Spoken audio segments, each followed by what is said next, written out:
Hi Daddy, hi Daddy, hi Daddy, hi Daddy, ito, yan, nawala na, yan, naka-charge kasi ako kaya, yan, hindi to okay, wala nang kagamit-gamit dyan, pero may gamit dito ay aming dalawang aparador, akin at kay mama ko, at ito po, yan, at dyan yung mga Jesus, yan, kagaya yan, sarap ko, at ayan, wala na kayo dito, kaya lumipat na kami, tapos ito, yan. Yan yung sa likod ko. Dito okay. Dito ako nausog na usog. Yan, Daddy. Kung papakinggan mo man to, Daddy, sana isama mo na ako dyan, Daddy.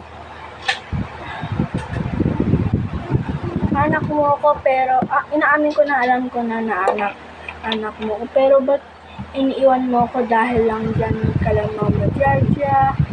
Pero hindi ko kayo pinapush kung maridigin to ni Mama Jaja. Ba't kasi dyan kayo titira? Pero sana kasi, ang gusto na sana mag-retire na si Papa agad. Kasi gusto ko talaga dyan pumunta.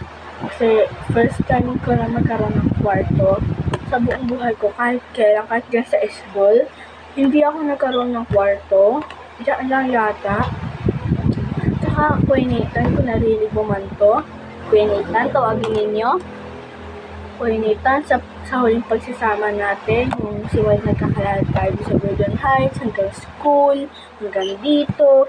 First time ko na parang first time ko lang na maghiwalay tayo. O, naghiwalay na tayo, pero hindi ako nakarealize na wala ka na palagi. Ha? Doon ka natitira.